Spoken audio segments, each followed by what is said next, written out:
Hello, my name is Von Steinstra. I'm the president of the China Speakers Bureau, and today we're going to talk with Ian Johson of the New York Times about some of the subjects he's covering. And this time we talk about the return of politics. China has always been very friendly for businesses, and that's changing now. President Xi Jinping is in charge. Now, Ian, can you tell us what has happened in the past year since Xi Jinping is in charge for businesses? Yeah, well, I think the question a lot of business people probably wonder is how seriously should they take politics?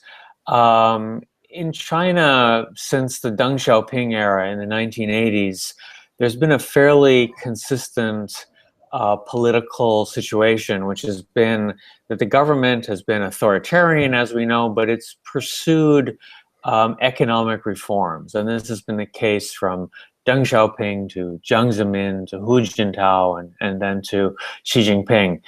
And it's been pretty much pro-business, pro-reform. But I think we're in a period now of unprecedented political change with a very strong, aggressive political leader. And I think this makes politics much more important than it was in the past. What do you think Xi Jinping wants to achieve? Well, I think he wants to achieve, to some degree, what leaders in the past have wanted to, which is to make China a rich and prosperous nation. But I think he sees that China has already done all the things that it needs to do. It's really probably in the back of their minds, except for some technocratic changes. I think he feels that China has already it has already become the world's second largest economy, and that they don't need to do large-scale structural reforms. So he wants China to be strong, but to assert its authority more and assert its strength. And I think that probably means for businesses that it's going to be more complicated and that politics are going to matter more than in the past. So in terms of business, what can business people expect from this change? Well, I think for people in business, you will find, for example, that they have to pay more attention to things like anti-corruption. In the past, these kind of campaigns have come and gone, but have not been terribly important for foreign businesses. But I think now we've seen over the past couple of years that foreign businesses really can get in trouble with anti-corruption in a way that wasn't true in the past. I think you're going to see more, I hate to use the word nationalistic, but probably more nationalistic policies in areas like quotas, R&D, if you're in the film industry or the media industry, education. You'll see the government taking a much more hands-on approach to which companies are allowed in and which companies are not allowed in. Now, when you're in just the basic, the entertainment, the media, of course, a special chapter in China.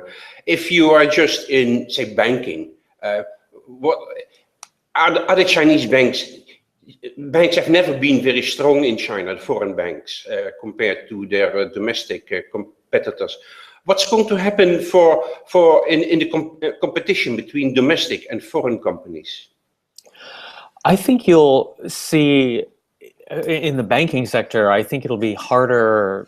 It's harder to foresee liberalization. I think there was the hope in the 90s and the 2000s that slowly but surely foreign banks would be given more of a foothold. I don't think that's going to be, I think that hope has pretty much evaporated, and I don't see the current administration opening up key sectors like that. I think they want to, even more so than in the past, protect and create national champions.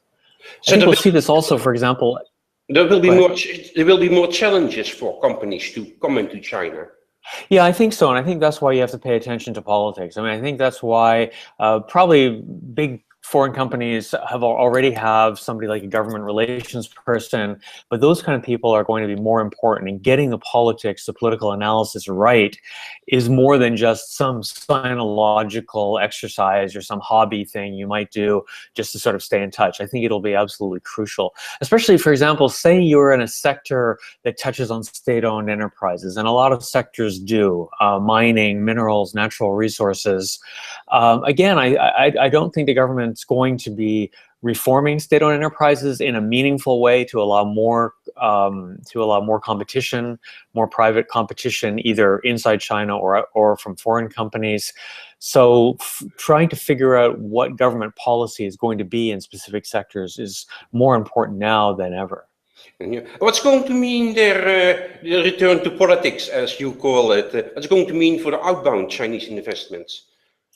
Well, I don't think the government has any problem with outbound Chinese investment as long as it isn't corrupt officials taking their money abroad or those kind of things. I think they're going to continue to push that. I think this is part of the national glory and the national influence that the government is that it is promoting and pushing.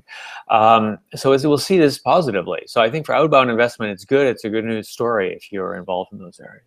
Okay, Ian, I think that's a concise summary of how China's return to politics from a pro-business point of view. We'll stop it here and then come back later. Okay, thanks very much. Nice talking to you.